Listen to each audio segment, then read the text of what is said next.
Luis Miguel González, director del periódico El Economista, escritor y un hombre de una gran trayectoria periodística. ¿Es posible que una sociedad pueda ser feliz y próspera si la mayor parte de sus ciudadanos son pobres y sin oportunidades? La respuesta corta y simple es no.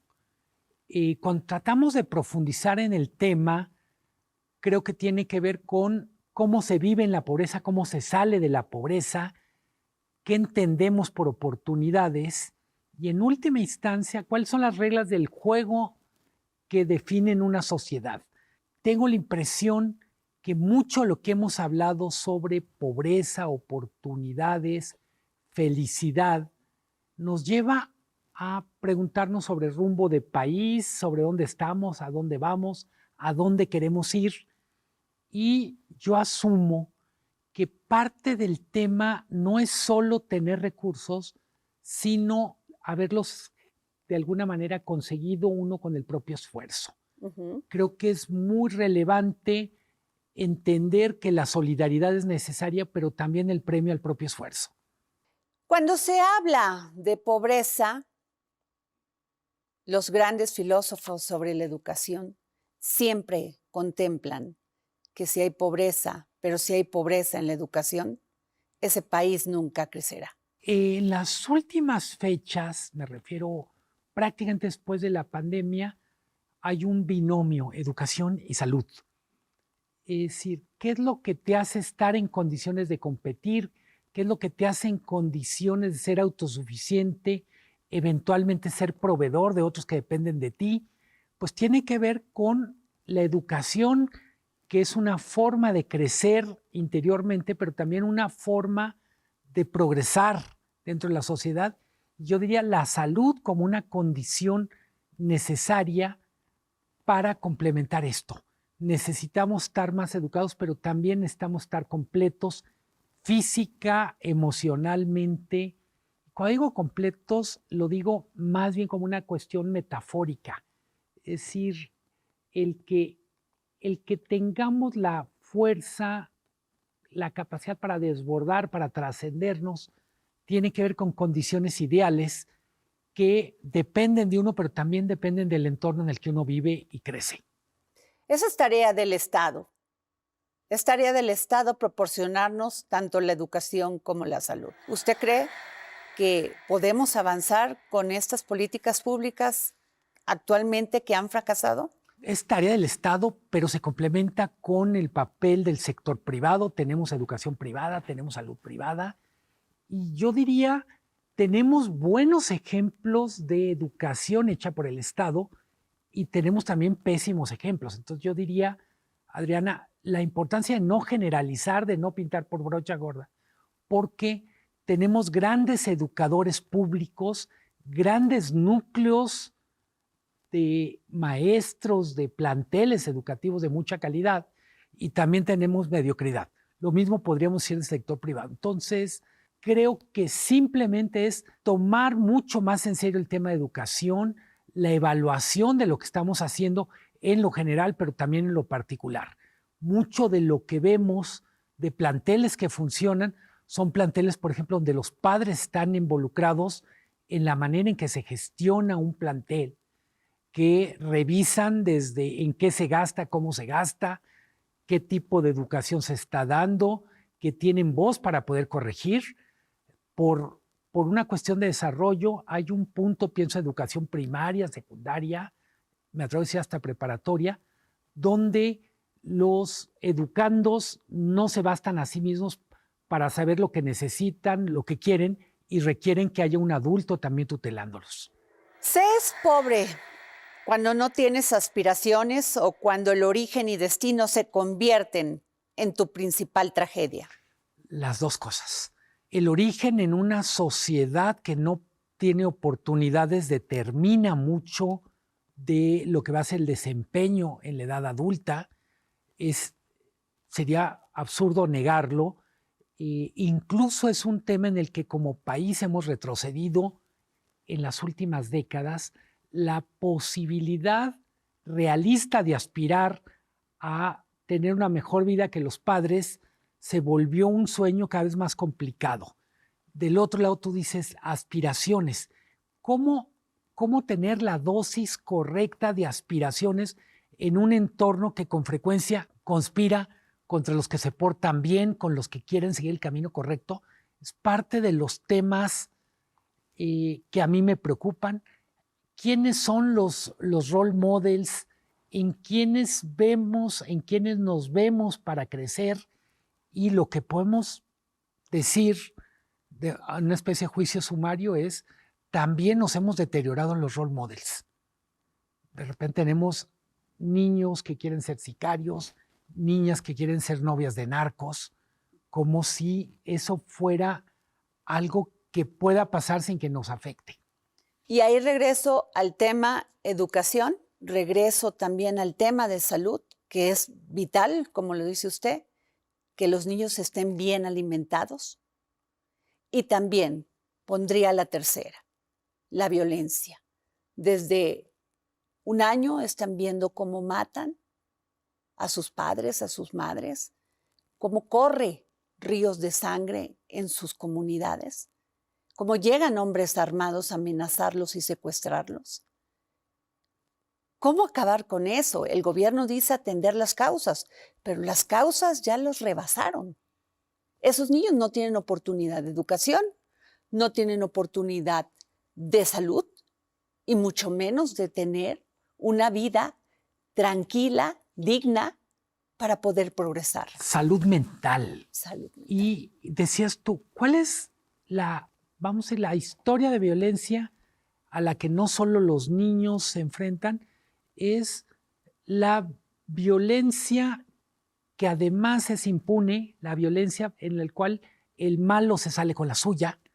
Entonces yo diría, la educación no es solo el sistema educativo, es la sociedad misma. ¿Cuáles son los mensajes que nos da? ¿Qué actitudes refuerza? ¿Qué actitudes inhibe? Yo digo, vivimos un tiempo oscuro porque en buena medida al que se porta bien, al que juega con las reglas, al que cumple con la ley, no siempre es al que mejor le va. Pienso, cualquier persona que nos esté escuchando y que es egresado, dice, de mi generación, de la escuela, de la universidad, de la preparatoria, a quien les fue bien, a quien les fue regular, a quien les fue mal. Y con frecuencia no corresponde a los méritos personales, sino quién tenía más conexiones, quién tenía menos escrúpulos. Es parte de lo que estamos educando como sociedad y hay que decirlo, con frecuencia estamos mandando el mensaje incorrecto. Así es. Adam Smith, gran filósofo del liberalismo, decía, es una grandísima impertinencia y presunción de reyes y ministros el pretender vigilar la economía privada de los ciudadanos y restringir sus gastos.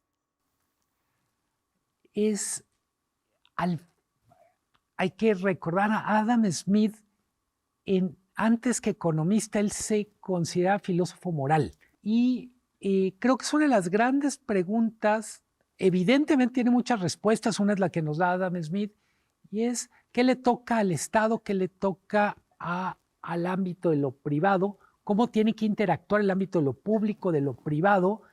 Yo diría, lo que claramente es absurdo es pretender que una sola fórmula funcione para todos. Y cuando vemos que mucho de lo que nos mantiene a flote es nuestra capacidad de respuesta, nuestra capacidad de innovar en el ámbito de lo privado, uno diría, ¿cómo hacemos para que el Estado ayude lo más posible y estorbe lo menos posible? Sin embargo, eso sigue pasando. Este Estado grandote, gigante, que está con su mano constantemente aplacando las pasiones, las ambiciones de aquellos que quieren emprender, que quieren construir un país mejor, una ciudad mejor, una comunidad mejor.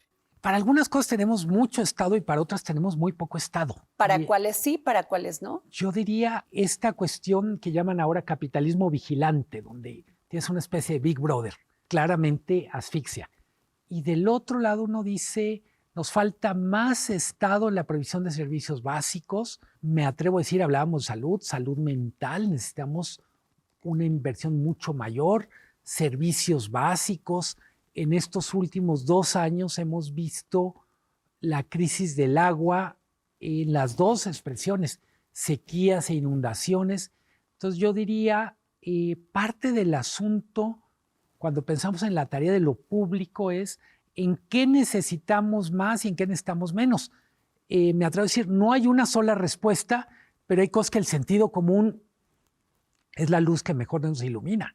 Ayn Rand decía, el comunismo propone esclavizar a los hombres por la fuerza, el socialismo por el voto.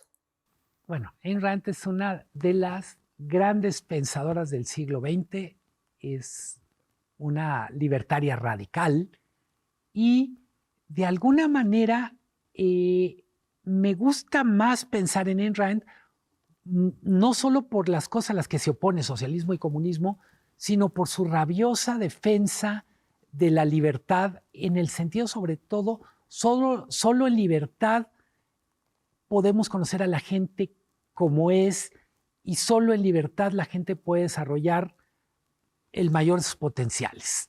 Ese es para mí mucho del legado del pensamiento de Ayn Rand. Genial mujer, personaje excéntrico en todos los sentidos de la palabra.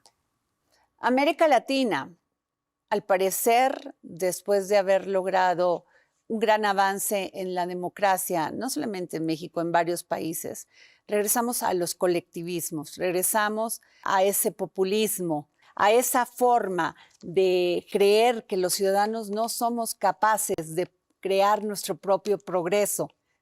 Y el Estado muchas veces nos estorba, como lo hemos dicho antes. ¿Qué se espera? América Latina, cuando vemos el mapa mundial, es probablemente el continente que peor desempeño ha tenido en las últimas décadas. Vemos Europa, Europa Oriental, Asia, que a su manera han tenido una evolución tratando de conciliar los retos del crecimiento, el desarrollo, la evolución. América Latina parecería estar muy estancada. Creo que muchas de las soluciones del populismo nos confrontan con un espejo muy incómodo. Tenemos una enfermedad en América Latina, en el sentido, no hemos podido crecer, no hemos podido generar estas condiciones que den oportunidades a las mayorías y esta insatisfacción nos está haciendo con frecuencia agarrar soluciones que en el mejor de los casos son absurdas y en algunos de los casos son destructivas. ¿Por qué se cree? ¿Por qué creen estos gobiernos y estos líderes que somos incapaces como sociedad, como entes individuales, hombres, mujeres, de generar un progreso sin que el Estado meta su mano para regular? En buena medida porque han faltado voces. Yo diría, no es solo lo que cree el gobierno, sino lo que la sociedad cree de sí misma. Y siendo autocríticos, yo diría que hemos carecido de suficientes voces en cantidad, en calidad, en volumen, para hacer oír otras cosas. Lo maravilloso de la libertad, al final, creo, es que nos libera un poco de la idea del pensamiento único. Hay muchas maneras de pensar la libertad. Me atrevo a decir, incluso en esta cuestión que planteaste en la pregunta de lo colectivo, yo diría, hay versiones más agresivas, hay versiones, me atrevo a decir, benignas, pero con frecuencia lo que predomina es el mínimo común denominador, no las versiones más sofisticadas y mejores de cada una de las ideas.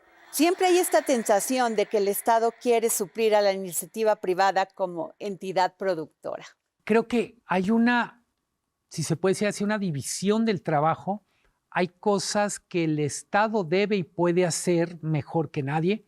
Claramente la provisión de la seguridad pública es una tarea del Estado. La provisión del Estado de Derecho es una tarea del Estado. Yo diría, para producir riqueza no se ha inventado nada mejor que la empresa privada. Es una verdad tan evidente que con frecuencia se olvida o se minimiza, pero creo que tiene, desde mi punto de vista, que ver con no perder de vista qué corresponde a cada parte de la sociedad. Volvemos a lo que decía hace rato, para algunas cosas tenemos demasiado Estado, para otras nos hace falta. Y del otro lado, también hay que decir, en muchos campos nos falta iniciativa privada. ¿Usted considera, Luis Miguel González, que vivimos en un real Estado de Derecho? No, también creo que el Estado de Derecho es mucho más una promesa que tenemos que trabajar todos los días para cumplirla. No solo es lo que el Estado nos da, sino lo que los ciudadanos le exigimos, la manera en que ejercemos nuestra ciudadanía y nuestros derechos. Podemos decir muchas de las cosas que el Estado nos queda de ver, pero también tenemos que decir en muchas cosas nosotros quedamos a deber como ciudadanos para defendernos, pero también para defender a algunos que comparten nuestras visiones. ¿La riqueza es el resultado de la capacidad del hombre? Definitivamente, en todos los sentidos de la palabra. Capacidad para aprovechar lo que tiene adentro como potencial, lo que tiene alrededor, la capacidad de colaborar es fundamental en la creación de riqueza. Creo en el esfuerzo individual, pero también creo en la colaboración. Creo en el individuo, pero también creo en el grupo capaz de resolver sus diferencias, capaz de trascender las cosas en las que no está totalmente de acuerdo y, en última instancia, en la capacidad de pensar en un yo y en un nosotros que funcionen. Luis Miguel González, es usted periodista, es usted escritor. ¿Cuándo ha sido el mejor momento donde ha sido feliz y ha sentido gran libertad? ¡Ay, jole! Pasamos de lo público a lo privado íntimo, con los amigos, con mi pareja, haciendo mi trabajo, en muchas cosas, pero yo diría que en lo general uno es más feliz cuando es uno mismo y cuando puede ser uno mismo con las personas que quiere, con las personas que uno admira. Muchas gracias, Luis Miguel González, por estar aquí en Libertad Sin Fronteras. No, gracias a ti, Adriana.